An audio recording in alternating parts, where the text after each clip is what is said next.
కోరుతా ఉన్నా. ఒక్కొక్క ట్రిప్పు నేను యాదగిరి గుట్టకు పోతే అలా ఎకరానికి 10 లక్షల వాల్యూ పెరుగుతుండే. మరి ఇవాళ ఏమవుతా ఉంది, ఇవాళ ఏం జరుగుతూ ఉంది, మీరందరూ కూడా ఆలోచన చేయాలని కోరుతా ఉన్నా.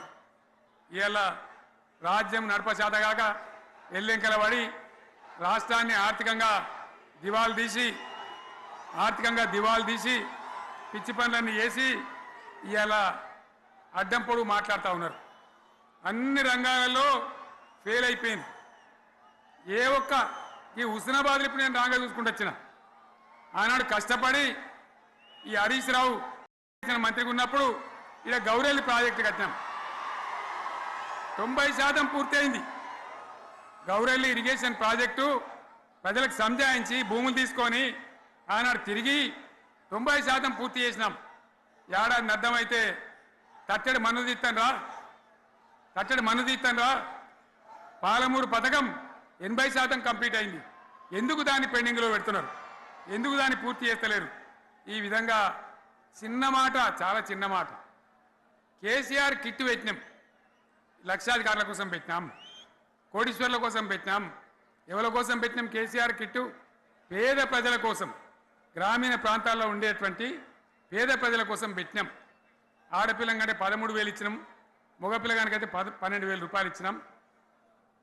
ఆ వాహనాలు పెట్టి, అమ్మఒడి వాహనాలు పెట్టి వాళ్ళని తీసుకెళ్ళి ప్రసవాలు చేయించి వాళ్ళకి మందులు ఇచ్చి ఫ్రీగా ఉచితంగా చేసి బ్రహ్మాండంగా ప్రసవం చేయించి మళ్ళీ ఇంటికాడ దించినాం. గది బంద్ చేస్తారా ఎవరన్నా? ఎందుకు బంద్ చేయాలి? ముఖ్యమంత్రులుగా పనిచేసే వాళ్ళకు గాంభీర్యం ఉండాలి, ధైర్యం ఉండాలి. రాజశేఖర రెడ్డి అనే ముఖ్యమంత్రి ఉండే, నేను చెప్తా ఉన్నా మీ ముందు ఇయ్యాల. ఆయన ఆరోగ్యశ్రీ అని ఒక పథకం తెచ్చిండు. నేను ముఖ్యమంత్రి అయిన తర్వాత అడిగిన, హెల్త్ డిపార్ట్మెంట్ని పిలిచి అడిగిన, ఇదేం పథకమయ్యా బాగుందా అంటే, సార్ మంచిగుంది, ప్రజలకు లాభం అవుతుందని చెప్పింది. నేను చెప్పిన ఆ పథకాన్ని అట్లే పెట్టండి, ఆ పథకాన్ని మార్చకండి, ఆ పథకం అట్లే ఉండాలని చెప్పిన. అక్కడ చెప్పడం కాదు, నేను అసెంబ్లీలో చెప్పిన, ఇది మా స్కీమ్ కాదు, కాంగ్రెస్ గవర్నమెంట్ ప్రారంభించింది, దాని పేరు కూడా మేము మారుస్తలేం, కానీ కొనసాగించాలని చెప్పినాం, కొనసాగించినాం. అది మీ అందరికి తెలుసు. ఇలా వీళ్ళు కేసీఆర్ ఆనవాళ్ళు లేకుండా చేస్తాం, కేసీఆర్ ముచ్చట లేకుండా చేస్తారా? ఇవాళ మనం కూడా సభ పెట్టుకుంటే ఎన్ని అడ్డంకులు దానికి.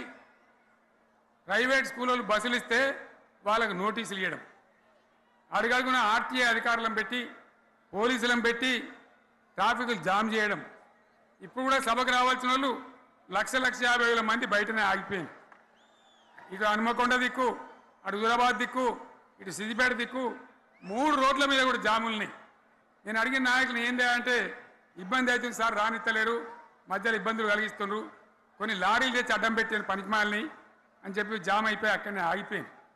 నేను అన్న ఇంకో అర్ధగంట ఆగి మాట్లాడదామంటే మా వాళ్ళంతా ఉండి, లేదు మనోళ్ళు దూరం పోవాలి, ఇక రానోళ్ళు ఎట్లా అందరూ మనం మాట్లాడి సభ ముగించాలని చెప్తే నేను వేదిక మీదకి వచ్చిన. ఇన్ని అడ్డంకులు, ఇంత కడుపు ఆపుతారా?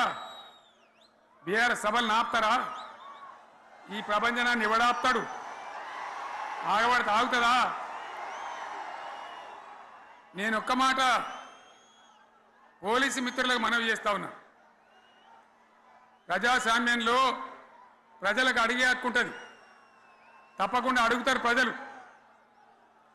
ఈ అడిగే హక్కును సోషల్ మీడియాలో బీఆర్ఎస్కు సోషల్ మీడియా వారియర్స్ ఉన్నారు, వాళ్ళు బ్రహ్మాండంగా పనిచేస్తున్నారు, ఖచ్చితంగా అడుగుతున్నారు ప్రజల తరఫున. ఇంత అన్యాయం జరుగుతుంటే చూడలేక సోషల్ మీడియాలో పనిచేసే తెలంగాణ బిడ్డలు ఇది ఏమన్యాయమే ఎట్లా అని చెప్పి ప్రభుత్వాన్ని ప్రశ్నిస్తూ ఉన్నారు, ప్రజలకు మద్దతుగా నిలబడతా ఉన్నారు. వాళ్ళ మీద కేసులు, వాళ్ళని పట్టుకపోవడు. పోలీస్ సోదరులను నేను అడుగుతా ఉన్నా, మీరెందుకు దునుకులాడుతుండ్రే? మీకేమక్కడ వచ్చింది?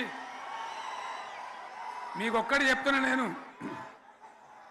గ్యారంటీగా పోలీసు మిత్రులారా, ఇవాళ పోయి రాత్రి మీ డైరీలలో రాసుకోండి, మీ డైరీలలో రాసి పెట్టుకోండి. 100% ఇలా తెలంగాణ చెలరేగిన పరిస్థితికి మళ్ళా వచ్చేది బీఆర్ఎస్ గవర్నమెంటే. అది ఎవడు కూడా ఆపలేడు. అది ఎవరి తరం కాదు, ఎవరి వశం కాదు. మీకు తెలియదా? మీరు పోలీసు ఉద్యోగాలు చేస్తున్నారు, మీరు చదువుకోలేదా? మీకు కూడా విజ్ఞానం ఉంది కదా? వీళ్ళు దొంగ వాగ్దానాలు చేయలేదా? ప్రజలను మోసం చేయలేదా? ప్రజాస్వామ్యంలో ప్రజలకు అడిగే హక్కు లేదా? మీరెందుకు కేసులు పెడుతున్నారు? నాకు అర్థం కాదు.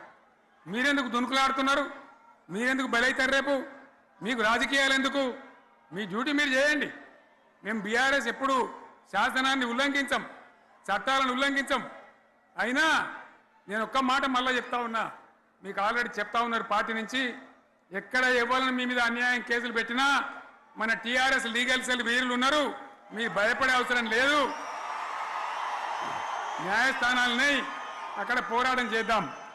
మీకు అండగా కేసీఆర్ ఉంటాడు, బీఆర్ఎస్ ఉంటుంది, అందరం ఉంటాం. ఇక ఈడికెళ్ళి నేను కూడా ఊకోను. నేను బయలుదేరతా. యాందాకైనా మంచిదే. ఎవరెవరి సంగతి ఏందో, ఎవరైనా లెక్క ఏందో అన్ని కూడా లెక్కలు తీద్దామని మనవి చేస్తా ఉన్నా. ఈ రకంగా మనం ముందుకు పోవాలి. ఒక్క మాటలను ఉన్నదా?